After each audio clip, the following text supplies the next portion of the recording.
24.1 प्रस्तावना। आपने पिछली इकाई में पढ़ा कि राजनीतिक दल लोगों के संगठित समूह हैं जो राष्ट्र के शासन के लिए लोकप्रिय समर्थन प्राप्त करने का प्रयास करते हैं। कोई भी व्यक्ति एक से अधिक दल का सदस्य नहीं हो सकता है। प्रजातंत्र में दल प्रतिस्पर्धात्मक होते हैं, उन पर शासन का उत्तरदायित्व रहता है।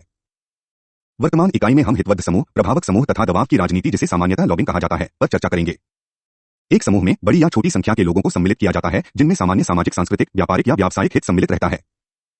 किसी भी व्यक्ति पर इसका प्रतिबंध नहीं लगाया जा सकता है कि वह दो या उससे अधिक समूहों का सदस्य हो।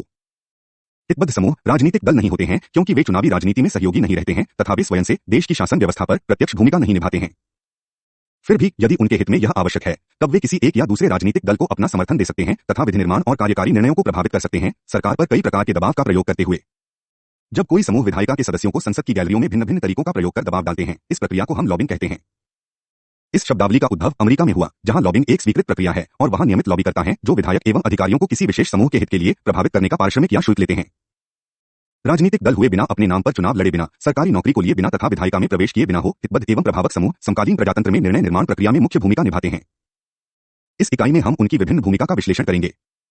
24.2 हितबद्ध समूह और प्रभावक समूह।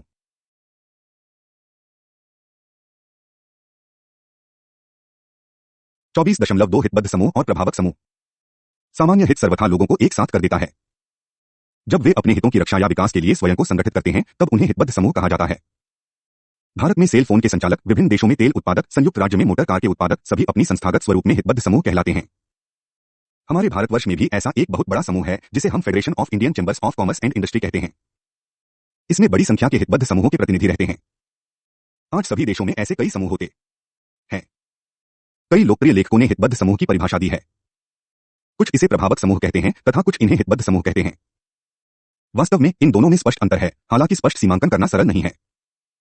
2.1 हितबद्ध समूह का परिभाषा। आलमंड और पावल ने हितबद्ध समूह की परिभाषा दी है और हित अभिव्यंजना के व्यापक संदर्भ में उसकी भूमिका का विश्लेषण किया है। प्रत्येक समाज में नीति निर्णायकों के समक्ष लोगों को मांगों को प्रस्तुत करने की प्रक्रिया होती है। आलमंड और पावल का कहना है कि जिस प्रक्रिया से व्यक्ति एवं समूह अपनी मांगों को राजनीतिक निर्णयकर्ताओं पर रखता है, उसे हित अभिव्यंजना कहते हैं। ये मांग अस्थायी स्वरूप के हो सकते हैं, जैसे विश्व स्तर का प्रदर्शन जिसमें संयुक्त राज्य को इराक के विरुद्ध युद्ध नहीं छेड़ने के लिए कहा जाता है, या फिर ऐसी मांगों की व्यंजना हो सकती है जो दूरगामी हितों के लिए हैं, जैसे कर सुविधा के लिए व्यापारिकों की मांग या बेहतर कार्यकारी परिस्थिति के लिए व्यापार संघों की मांग।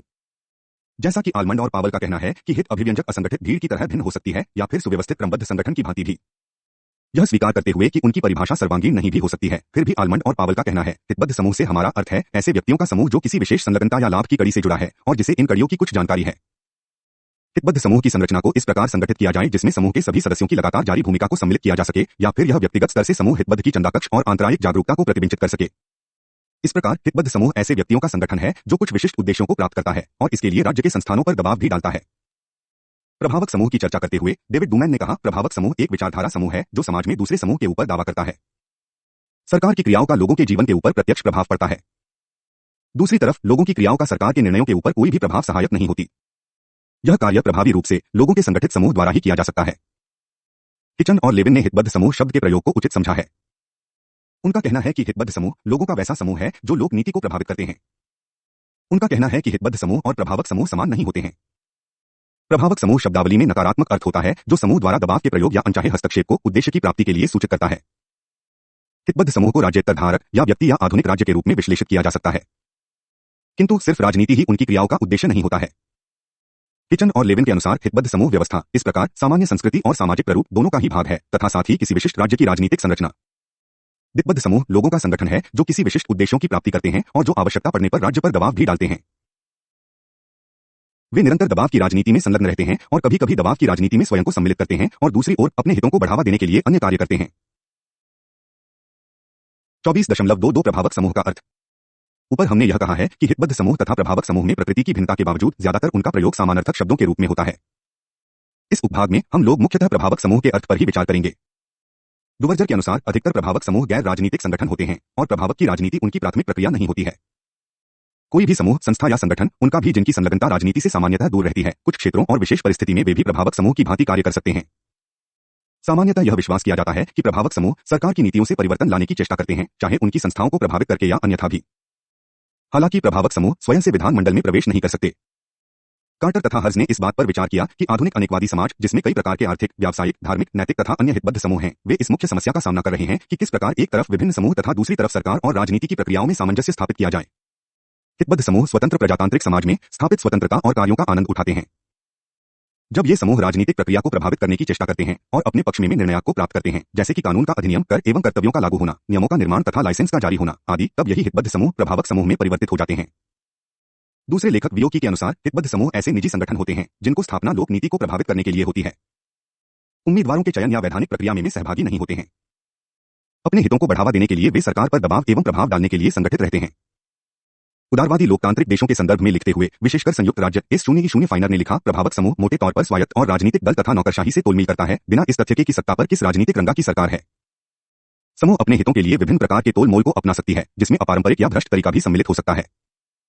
यह स्पष्ट है कि प्रभावक समूह अपने सदस्यों के हितों को बढ़ावा देने के लिए व्यक्तियों की एक संस्था है। सभी व्यक्तियों में कई अभिरुचियां होती है। कोई आवासीय लोक कल्याण संस्था का पदाधिकारी है, या विश्वविद्यालय जाते बच्चों का पिता होता है, या गन्ने की खेती का किसान, किसी बड़े व्यावसायिक घरों या औद्योगिक संस्था का हिस्सेदार, या फिर समाजकर्मी या किसी धार्मिक और परोपकारी संस्था का न्यासी, ट्रस्टी। किसी एक व्यक्ति के सभी हितों या रुचियों को कोई एक हित समूह के साथ जुड़ता है, जो विभिन्न उद्देश्यों के लिए राज्य पर दबाव डालते हैं। दबाव समूह या हित समूह राजनीति में कोई नए तथ्य नहीं है। ये समूह सदा किसी न किसी रूप में रहते चले आए हैं, किंतु इन समूहों को सोच समझकर संगठित किया गया है और आज ये बहुत सशक्त हो गए हैं। ऐसा इसलिए क्योंकि आधुनिक सरकार ने कई अपारंपरिक उत्तरदायित्व को अपने ऊपर ले लिया है। जैसा कि पहले भी कहा जा चुका है, हितबद्ध समूह व्यक्तियों की स्वैच्छिक संस्था है जो अपने विशिष्ट हित को सुरक्षित रखने और बढ़ावा देने के लिए मिलकर साथ आए हैं। हित क्या है? लापालीन बारा ने हित की परिभाषा इस प्रकार दी है, मूल्यों के सत्ताधारी आवंटन के लिए लोक नीति को प्राप्त करने की एक सचेतन इच्छा जो किसी विशिष्ट या सामान्य दिशा में चलती है। हालांकि हम लोगों को यह स्मरण करना होगा कि कुछ ऐसे समूह सर्वथा रहते हैं जिनका लोक नीति से कोई लगाव नहीं होता है। इस इकाई में हम उनकी कोई चर्चा नहीं करेंगे।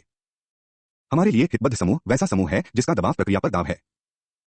ऐसी अवधारणा भी है कि प्रभावक समूह, संगठित समूह, लांबी आदि जैसे शब्द सभी समानार्थक हैं, किंतु इनमें कुछ अंतर भी है। H0 जीगलर के अनुसार यह एक संगठित पूर्ण योग है जो सरकारी निर्णयों के संदर्भ को प्रभावित करता है, किसी औपचारिक सरकारी क्षमता में अपने सदस्यों को स्थापित करने की चेष्टा किए बिना। एल्फ्रेड डी ग्रेजिया के शब्दों में प्रभावक समूह सामान्य रूप एक संगठित सामाजिक समूह है जो राजनीतिक अधिकारियों के व्यवहार को प्रभावित करता है, सरकार पर औपचारिक नियंत्रण किए बिना। सभी समाज कई समूहों में बैठा हुआ है। समय के साथ वे अधिक से अधिक विशिष्ट हो गए हैं। जबकि कई समूह हैं जैसे उद्योगपति, बैंक कर्मचारी, विश्वविद्यालय शिक्षक, उद्योग एवं वाणिज्य के कर्मचारी जो राष्ट्र के अंतर्गत कार्य करते हैं, कई दूसरे ऐसे भी समूह हैं जो राष्ट्रीय सीमा के बाहर हैं। प्रभावक समूह की आवश्यक विशेषताएं हैं, जैसे एक देश की राजनीतिक प्रक्रिया का एक भाग है प्रभावक समूह, दो सरकारी नीतियों की दिशा को वे सशक्त करने या परिवर्तन लाने की चेष्टा करते हैं, तीन प्रभावक समूह के रूप में वे राजनीतिक सत्ता को प्रत्यक्ष रूप से नहीं छीनना चाहते या सरकार नहीं चलाना चाहते हैं। जन समूह और पारंपरिक समूह। हितबद्ध या प्रभावक समूहों को उनके संगठनों के आधार पर दो वर्गों में विभाजित किया जाता है, जन समूह या पारंपरिक समूह। यह अंतर जनता दल और पारंपरिक दल की भांति ही है। जन राजनीतिक दलों की भांति जन समूह में भी वृहद सदस्यता रहती है। हजारों और लाखों सदस्य के समूह को प्रभावी संगठन की आवश्यकता रहती है। इस श्रेणी में सुसंगठित व्यापार संघ, किसानों का संघ, शिल्पकारों को संस्था तथा छोटे व्यापारियों का संघ भी सम्मिलित है। यह समूह विभिन्न प्रकार के उद्योगपतियों और श्रमिकों से संबद्ध रहता है। इसके अतिरिक्त युवा संगठन, खिलाड़ी संघ तथा सांस्कृतिक समितियां भी रहती हैं। प्रारंभिक जन समूह का गठन समाजवादी दलों के पहल पर हुआ ताकि कार्यकारी लोगों को संगठित किया जा सके। इस प्रकार व्यापार संघ और समाजवादी आंदोलन का आधार कार्यकारी लोगों से किया जा सकता है। आज कई हितबद्ध समूह हैं जिनमें सामान्य उद्देश्य रहता है, किंतु वे सामाजिक क्षेत्र में कार्यरत रहते हैं। डुवर्जर के अनुसार ऐसे कुछ समूह निःशस्त्रीकरण, परमाणु हथियार की समाप्ति तथा जातिवाद, सांप्रदायिकता और कट्टरपंथता के विरुद्ध लड़ाई आदि में संलग्न रहते हैं। हालांकि चीन के जनगणतंत्र तथा पूर्ववर्ती और वर्तमान के समाजवादी राज्यों में कई जन संगठन संबद्ध साम्यवादी दलों के सब्सिडियरी के रूप देने में सहायक होता है।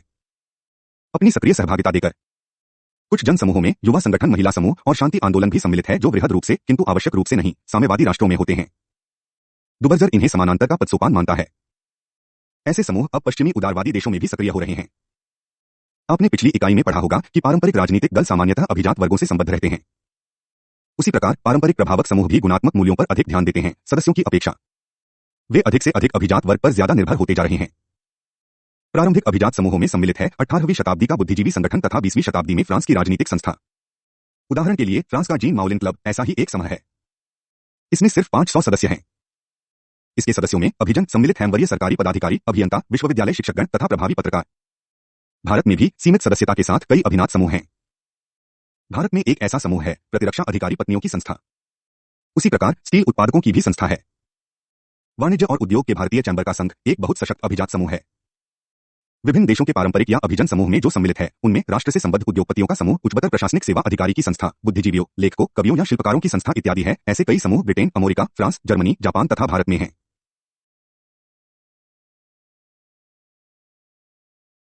24.3 हितबद्ध प्रभावक समूह और राजनीतिक दल। प्रभावक हितबद्ध समूह की एक विशिष्ट विशेषता है कि वे लोक नीति निर्णायकों को प्रभावित करने की चेष्टा करते हैं, प्रत्यक्ष रूप से सरकार को नियंत्रित या संचालित किए हुए बिना।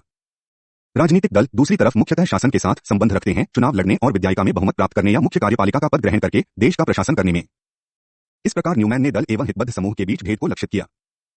मूलतः प्रभावक समूह प्रभाव प्राप्त करने के क्रम में समरूपी हितों का निरूपण करते हैं।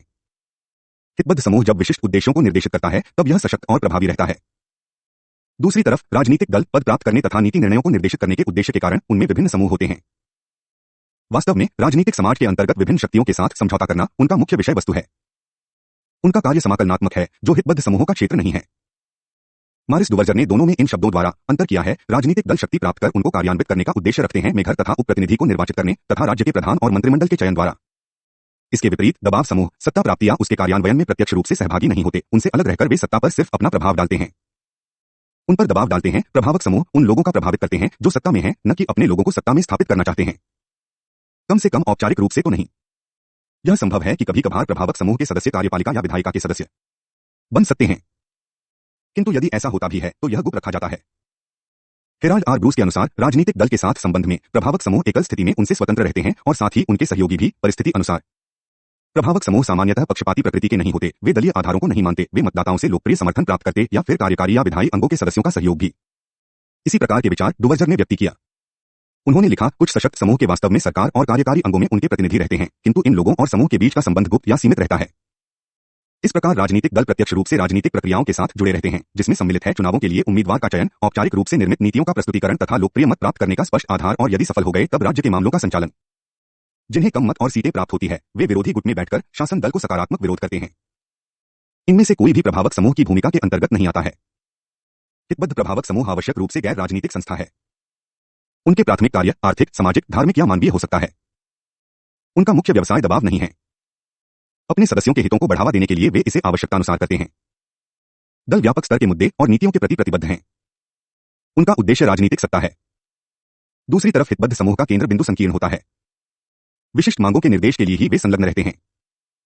जैसा कि प्रो 0S0R0 महेश्वरी का लिखना है, राजनीतिक दल का यह कर्तव्य है कि वह अपने हितबद्ध समूहों की समुचित मांगों के प्रति समझौता करे और एक पूर्णांक निकाले और साथ ही उन्हें सामंजस्यपूर्ण कार्यक्रमों तथा क्रियाशील योजनाओं में रूपांतरित करें। परिणामतः यह अभिमत उपस्थित होता है कि राजनीतिक दल अपने कुछ समूहों को देश के अंतर्गत निर्णायक संयंत्रों और प्रक्रियाओं के प्रत्यक्ष आधिपत्य से रोकता है। दलों और प्रभावशाली समूहों के बीच जो संबंध होता है वह सर्वत्र समान नहीं होता है। प्रत्येक राजनीतिक प्रणाली अपने दल में भिन्न प्रकृति रखते हैं। संयुक्त राज्य तथा ब्रिटेन में हितबद्ध समूह मांगों को निर्देशित करता है ताकि राजनीतिक प्रक्रियाओं को प्रभावित करते हुए वे सत्ताधारी नीतियों में परिवर्तन कर सकें। हालांकि समूह कार्य रूप में विशिष्ट और विभिन्न होते हैं, फिर भी दल पूर्णयोगी भूमिका निभाते हैं। जैसा कि आलमंड का लिखना है, दलीय पद्धति हितबद्ध समूह प्रणाली तथा सत्ताधारी नीति निर्णायकों की एजेंसियों के बीच खड़ा है तथा विशिष्ट हितों के अनन्यवादी और विघटनकारी प्रभावों से उन्हें जांचता है। दूसरे फ्रांस तथा इटली भिन्न रूप के संबंध को प्रस्तावित करता है। इन दोनों में तथा कुछ स्वायत्त प्रणाली की भांति नहीं दल समूहों को भिन्न रूप से नियंत्रित करते हैं। ऐसे स्थिति में हितबद्ध समूह को विशिष्ट कार्यात्मक रूप में व्यावहारिक में व्यजना मांगने पर हितबद्ध समूह को विशिष्ट कार्यात्मक रूप में व्यजना करने से रोका जाता है, क्योंकि उनके कार्य अत्यधिक राजनीतिक हो गए हैं। जब समूह स्वयं को दल के साथ जोड़ने की स्वीकृति दे देते हैं, वे उसके बदले में विभिन्न हितों के पूर्ण योग के लिए बल की क्षमता को कमजोर करते हैं। कई तीसरे विश्व के देशों में जैसे एशिया, अफ्रीका तथा लैटिन अमेरिका दल या प्रभावक समूह दोनों में स्पष्ट विभिन्नता दिखाई नहीं पड़ती। एब्रियल A0 आलमंड के अनुसार संस्थागत हितबद्ध समूह जैसे व्यापार संघ तथा व्यावसायिक संस्था समाज के शहरी पश्चिमीकृत भागों में रह सकते हैं, किंतु गांवों और देहातों में हितबद्ध संगठन वंश परंपरा, जाति, स्तर, वर्ग तथा धार्मिक समूह का स्वरूप ले लेते हैं, जो सूचना संचार द्वारा प्रभावक संरचना के दूसरे भागों पर दबाव द्वारा मांगों को संचारित करते हैं।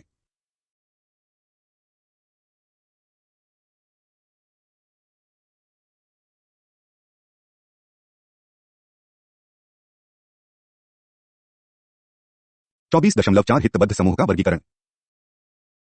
विभिन्न विद्वानों द्वारा हितबद्ध समूह को विभिन्न वर्गों में श्रेणीबद्ध किया गया है। कुछ वर्गीकरण का उल्लेख नीचे किया गया है। विश्लेषण द्वारा कुछ निष्कर्ष निकला जा सकता है। 4.1 आलमंड का वर्गीकरण। हितबद्ध समूह के विस्तृत विश्लेषण में आलमंड के अनुसार 4 विभिन्न प्रकार के समूह हैं। किचनरन और लेविन ने भी इस वर्गीकरण का समर्थन किया है। आलमंड के अनुसार हितबद्ध समूह निम्नांकित प्रकार के होते हैं: 1 संस्थागत हितबद्ध समूह, 2 हितबद्ध समूह, 3 सहचारी हितबद्ध समूह, 4 गैर सहचारी हितबद्ध समूह। संस्थागत हितबद्ध समूह कई संस्थाओं के साथ निकट रूप से जुड़े हैं तथा राजनीतिक दल के साथ भी। ये समूह कार्यपालिका, नौकरशाही, मदरसा, निगम और सेना के साथ भी रहते हैं। नौकरशाही में ये बहुत सक्रिय रहते हैं क्योंकि वहीं सबसे अधिक निर्णय लिया जाता है। समान रूप से ये कार्यपालिका के भी निकट आते हैं। ये उच्च स्तर की संगठित संरचना के भाग होते हैं, किंतु इस संरचना का निर्माण दूसरे उद्देश्य से हुआ है, न कि जो ये समूह जिसकी अभिव्यंजना करते हैं। इन समूहों को अपनी मांगों की व्यंजना करते हैं।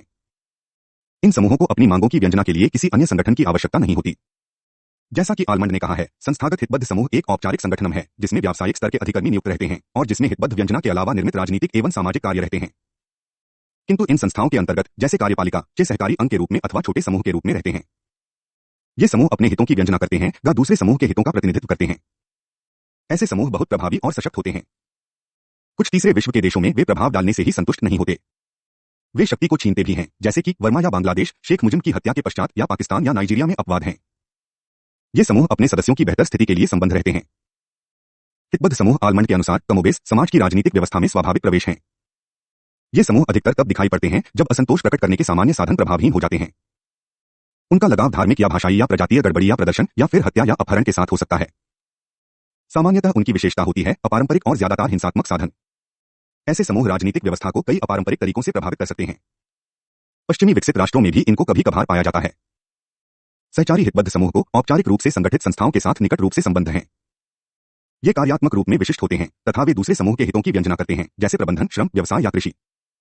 ये समूह उन देशों में पाए जाते हैं जहां संस्था के अधिकारों का संवैधानिक रूप से स्वीकार कर लिया गया है। इनमें कुछ समूहों में नियमित वेतन प्राप्त कर्मचारी रहते हैं जिनकी भूमिका है संलग्न संस्था को प्रभावित करना। ये समूह सामान्यतः आर्थिक हितों से संबंध रहते हैं। सहचारी समूह के कुछ उदाहरण हैं आर्थिक संगठन का संघ तथा वाणिज्य और उद्योग के भारतीय चैंबर्स का संघ। शिक्षक, वकील, चिकित्सक या अन्य व्यवसायों के सहचारी इसी श्रेणी के अंतर्गत आते हैं। सुव्यवस्थित सहचारी प्रणाली से भिन्न गैर-सदाचारी समूह के कई आधार हैं, जैसे सगोत्रता, प्रजातीयता, स्तर और धार्मिक। वे अभिरुचि की व्यंजना अनौपचारिक एवं अनियमित रूप से करते हैं। उनका कोई स्थायी संगठन नहीं रहता। 4.2 जीन ब्लॉन्डेल का वर्गीकरण। ब्लॉन्डेल द्वारा हितबद्ध समूह का वर्गीकरण उनके निर्माण के लिए उत्तरदायी कारणों के आधार पर होता है। व्यापक अर्थ में समूह के दो वर्ग होते हैं।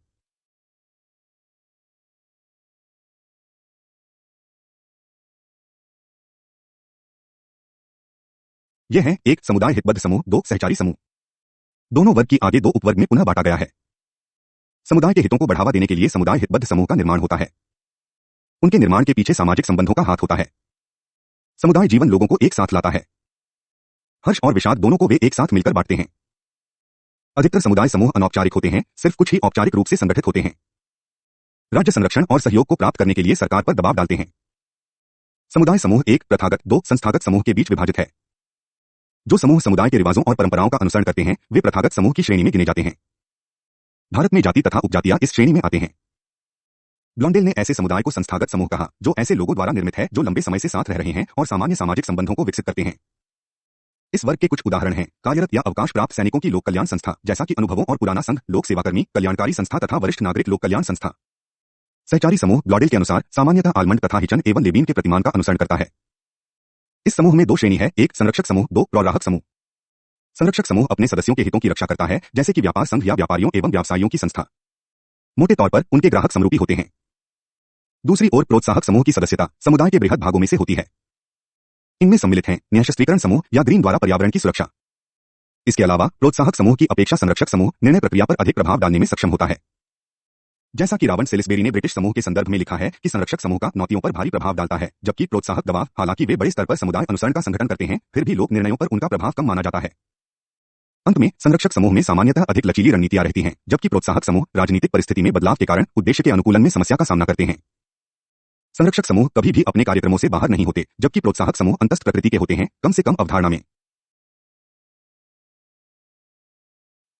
मॉरिस डुवर्जर, जो दबाव समूह शब्द का प्रयोग बेहतर मानते हैं, वे 2 मुख्य समस्याओं की चर्चा करते हैं। प्रथम, क्या इन समूहों को दबाव समूह कहा जाना चाहिए जबकि उनको कार्य सिर्फ राजनीतिक दबाव करना है, या फिर उन्हें भी दबाव समूह कहना चाहिए जो बहुआयामी क्रियाओं से जुड़े हैं। दूसरे, क्या दबाव समूह शब्दावली सिर्फ गैर-अधिकारी समूहों के लिए प्रयोग में लाना चाहिए या इस श्रेणी में अधिकारी समूह भी सम्मिलित हैं? इन्हीं 2 प्रश्नों के संदर्भ में डुवर्जन ने निम्नांकित वर्गीकरण किया है। पहले प्रश्न के संदर्भ में डुवर्जन ने 2 समूह के बीच भेद किया है, 1 अनन्य समूह, 2 आंशिक समूह। पहली श्रेणी में वैसे समूह हैं जो राजनीतिक प्रणाली पर दबाव डालते हैं। इस प्रकार शैक्षणिक स्वतंत्रता की रक्षा के लिए फ्रांसीसी संसदीय संस्था एक अनन्य समूह है। अमेरिका में कई ऐसे समूह हैं जिनका दबाव राजनीति में पूरा समय जाता है, लॉबिंग उपकरण के माध्यम से, नीचे देखें।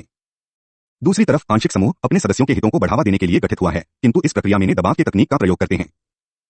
ब्रिटेन तथा भारत के साथ साथ सभी लोकतांत्रिक राष्ट्रों में ऐसे कई आंशिक समूह हैं। व्यवसायियों की कई संस्था, चिकित्सक, वकील, चार्टर्ड लेखाकार या महिला कार्यकर्ती या सांस्कृतिक प्रक्रियाओं के साथ संबंध आवश्यकतानुसार लोक सेवाकर्मी, कार्यपालिका या दूसरों पर दबाव डालते हैं। किंतु इस वर्गीकरण में कोई कठोरता नहीं रहती। कोई भी आंशिक सुमह पूरे समय दबाव राजनीति में संलग्न रह सकता है। दूसरे आधार पर डुवर्जन एक निजी समूह और दो लोक समूह के बीच अंतर करता है। सबसे पहला देश जिसने दबाव समूह का अनुभव किया वह था अमेरिका। वहां निजी संस्थाओं के समूह राज्य संरचना पर दबाव का प्रयोग आरंभ कर दिए थे। धीरे धीरे अधिकारीगण या लोक समूह भी दबाव राजनीति की प्रक्रिया में साथ देने लगे। आधिकारिक समूह में वे भी अधिकारी सम्मिलित थे जो किसी हित की पूर्ति के लिए गुप्त रूप से एक या अधिक दबाव समूह के साथ संयुक्त हो जाते थे। डुवर्जन ने कृत्रिम दबाव समूह की भी चर्चा की है। इस समूह में विशेषज्ञ दबाव राजनीति का प्रयोग स्वयं के लिए नहीं बल्कि दूसरे के लिए करते हैं। आर्थिक लिहाज के लिए ऐसा किया जाता है। इस श्रेणी में डुवर्जन ने तकनीकी विशेषज्ञ तथा सूचना जन संचार भी सम्मिलित है। दबाव समूह की भूमिका से लोक संचार की भूमिका तक इसकी चर्चा नीचे की गई है।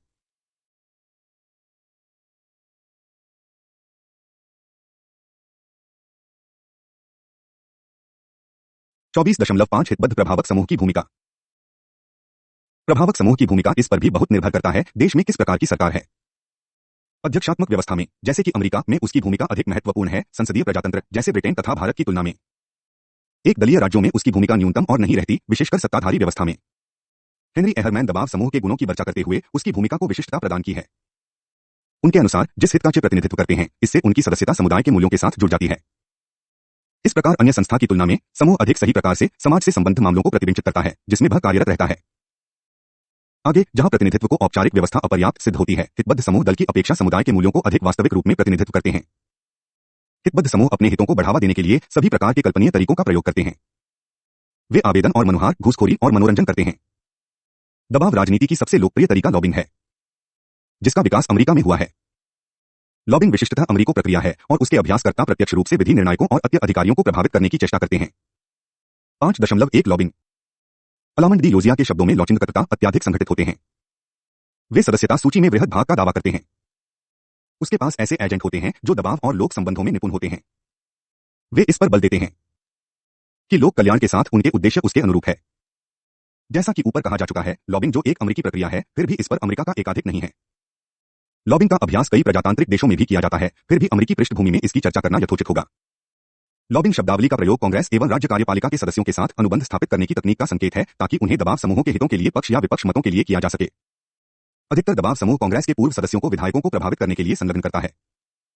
वे लॉबिंग के तकनीकी से अवगत रहते हैं। वाशिंगटन डी में सैकड़ों लॉबी स्थायी रूप से कार्य कर रहे हैं। ये हित समूह के वेतन प्राप्त कर्मचारी है। उन्हें कांग्रेस के लॉबियों में विधायकों को प्रभावित करने की आवश्यकता नहीं रहती। हालांकि यह शब्दावली वही सा उद्धत हुई है। जॉनसन के अनुसार कांग्रेसियों का अधिकतर समय समूह और व्यक्तियों में बीतता है, राष्ट्रपति के प्रशासनिक अधिकारियों से लेकर सामान्य स्तर तक उकसाने में ताकि कुछ कानूनों को लागू किया जा सके आदि। विशिष्ट हितों के प्रतिनिधि प्रथम महाद्वीपीय कांग्रेस के नगरोपांत के पीछे लगे रहते हैं, किंतु लॉबी शब्द का प्रयोग 1808 की 10वीं कांग्रेस के प्रतिवेदन के पहले तक नहीं हुआ था। 1829 तक लॉबी एजेंट शब्द का प्रयोग न्यूयॉर्क की राजधानी में पक्षपात जिज्ञासु के लिए किया जाता था। 1832 तक इसे लॉबीकर्ता में संक्षिप्त कर दिया गया और व्यापक रूप से इसका प्रयोग अमेरिकी राजधानी में हुआ करता था। लॉबीकर्ता कांग्रेसियों के साथ समर्पक स्थापित करते हैं और उनके पदचिह्नों पर चलने की चेष्टा करते हैं तथा उनके निर्णयों और मतों को भी प्रभावित करते हैं। सामान्यतः वे समूह के वैधानिक हितों को बढ़ावा देते हैं, किंतु कभी कभार स्वार्थ खेल का भी प्रयोग करते हैं। कुछ दुर्लभ मामलों में प्रत्यक्ष या अप्रत्यक्ष घूसखोरी या धमकी का भी प्रयोग करते हैं ताकि विधायक प्रभावित हो सकें। एक सशक्त विचारधारा वाला कांग्रेसी भी अपने क्षेत्र के मतदाताओं के पत्रों, तार और दूरभाष के माध्यम से दबाव में आ सकते हैं। वर्तमान वर्षों में ऐसे विद्यार्थी प्रबंध किए गए हैं जो दबाव की राजनीति और लॉबिंग पर नियंत्रण रखता है, किंतु इसमें बहुत सफलता प्राप्त नहीं हो पाई है। राजनीतिक दल, दबाव राजनीति तथा लॉबिंग अमेरिकी राजनीतिक व्यवस्था का अंग हो गई है। अधिकतर अमेरिकी हितबद्ध समूह आर्थिक प्रकृति के होते हैं। श्रम दबाव समूह भी होता है जो चुनाव और कांग्रेस में संगठित श्रम के दृष्टिकोणों का प्रतिनिधित्व करता है। दूसरी तरफ व्यवसाय प्रभावक समूह भी होता है जो उद्योग के हितों का प्रतिनिधित्व करता है। हाल ही में हालांकि कई ऐसे समूह उभर कर आए हैं जिसका केंद्र बिंदु है सामाजिक प्रक्रियाएं। कुछ ऐसे समूह हैं जैसे ईसाई और यहूदी की राष्ट्रीय काउंसिल तथा संयुक्त क्रमबद्धकर्ता। इस प्रकार सभी मुख्य समुदाय को अपनी लॉबी होती है। कई नए सैद्धांतिक हित समूह भी आते हैं जैसे सामान्य कारण, कॉमन कॉज तथा राष्ट्रीय समिति जो स्वतंत्र कांग्रेस को सुरक्षित रखती है। यह एक विशिष्ट समूह है जिसे व्हेल मछली को बचाओ कहा जाता है। ये व्हेल मछली को बचाओ नाम के स्टिकर को भी छापते हैं। एक सामान्य विश्वास यह है कि प्रभावक समूह सिर्फ विधायी प्रक्रिया को प्रभावित करता है। वास्तव में जैसा कि डॉक्टर किर्कपेट्रिक का कहना है कि अमेरिका में प्रभावक समूह निर्णय प्रक्रिया पर प्रारंभिक अवस्था में ही प्रभाव डालते हैं, वे लोकमत को भी प्रभावित करते हैं और उनके वृहद अभियान भी होता है। अखबारों में इनके प्रचार का भी स्थान रहता है। राष्ट्रीय एवं स्थानीय चुनावों में दबाव समूह बहुत सक्रिय रहती है। यह समूह विद्यार्थी, अधिकारी और न्यायाधीश पर भी प्रभाव डालता है। फ्रांसीसी विद्वान एलेक्सिस डी शून्य टॉक्यवेल ने एक बार कहा था, यदि आप 3 अमेरिकियों को एक साथ किसी कमरे में रखें तो वे एक संगठन का निर्माण कर लेंगे। यह सत्य भी है। अमेरिकियों को योजक द्वायन भी कहा गया है। ये संगठन होते हैं। ये दबाव समूह का निर्माण करते हैं और उनके द्वारा अपनी समस्याओं का समाधान निकालते हैं। डा शून्य किर्कपेट्रिक ने गैर सरकारी क्षेत्रों में भी संगठित समूह की भूमिका का उल्लेख किया है। उन्होंने 1978 में भारतीय भेंटकर्ता को यह कहा था, मैं अमेरिकी राजनीतिक विज्ञान संघ APSA का सदस्य हूं। संयुक्त राज्य में सभी विद्वान व्यवसाय अपना व्यावसायिक संघ होता है। ये सम्मेलन शहर और होटलों में बहुत व्यापार लाते हैं। इन्हीं सम्मेलनों पर होटल व्यवसाय की जीविका चलती है। अमेरिका राजनीतिक विज्ञान संघ में अगला सम्मेलन शिकागो में करने का अनुबंध है, किंतु अमेरिकी राजनीतिक विज्ञान संघ ने अंतर्गत संगठित महिला समूह ने APSA के अंतर्गत बहुत प्रभावी राजनीतिक क्रिया अभियान को संगठित किया और इस पर मत प्राप्त किया कि अगला सम्मेलन शिकागो में न हो, क्योंकि इलिनियस, जिस राज्य में शिकागो स्थित है, में सभी पुरुष और नारी के लिए समान अधिकारों को संविधान द्वारा संशोधन को समर्थन नहीं दिया था। यह सत्य है कि आज प्रभावक समूह सभी प्रजातांत्रिक देशों में सक्रिय भूमिका अमेरिकी राजनीति में निभाई वह उसी प्रकार के समूह जो अन्य देशों में हैं, उनसे अधिक महत्वपूर्ण है। वास्तव में वे अज्ञात साम्राज्य बन गए हैं।